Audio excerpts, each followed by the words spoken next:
العلم نور العلم نور العلم نور Bismillahirrahmanirrahim. Bienvenue dans la leçon numéro 29 de l'essentiel du Nahv. Dans cette vidéo, on va parler du la pour la négation absolue ou la négation complète. D'accord? Le la qui est utilisé pour la négation absolue.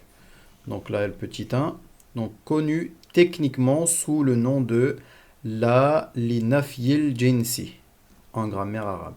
La li nafyil jinsi. D'accord? Définition. La particule la employée pour la négation absolue peut précéder un mubtada et un khabar. D'accord? Donc le la utilisé pour la négation peut précéder le mubtada et le khabar. D'accord? Donc avant le mubtada et avant le khabar, on peut avoir le la. On va voir un exemple un peu plus tard. Dans ce cas, elle sert à nier l'existence de toute la catégorie évoquée. Règle. Alors, règle numéro 1. Son ism, donc le nom qui suit la, est généralement un mot nakira, d'accord? Indéfini. D'accord? Donc le ism qui vient après la est généralement, d'accord? Pas tout le temps, mais généralement, un mot nakira, donc un mot indéfini. Petit 2.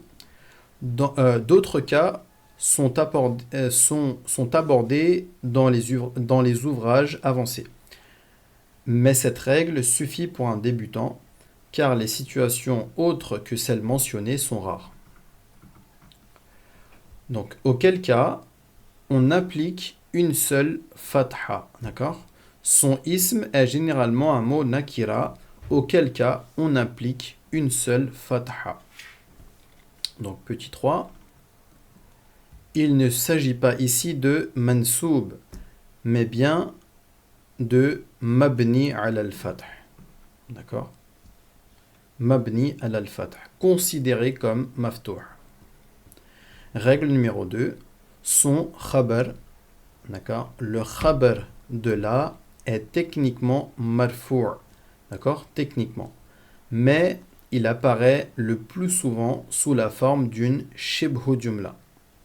D'accord? Donc, le khabar de la apparaît le plus souvent sous la forme d'une shibhu jumla. Shibhu jumla, on en a déjà parlé dans une leçon précédente. Donc, par exemple, la rayba fihi. Fihi shibhu jumla. Vous voyez? Donc, il n'y a pas de doute dans cela. La rayba fihi. Donc, on a le la, comme on en a parlé, donc pour la négation absolue. Rayba, donc qui est le ism. Et on a vu ici que le ism est son ism est généralement un mot nakira. Donc rayba est indéfini, comme on peut le voir ici. D'accord? Donc là, il y a une seule fatha. Vous voyez, il n'y a pas écrit la rayban, la rayba. Et on a dit que son khabar est techniquement marfou'. Donc là, en fait, son khabar, donc fihi, est techniquement marfou'. Mais il apparaît plus souvent sous la forme d'une shibhu jumla.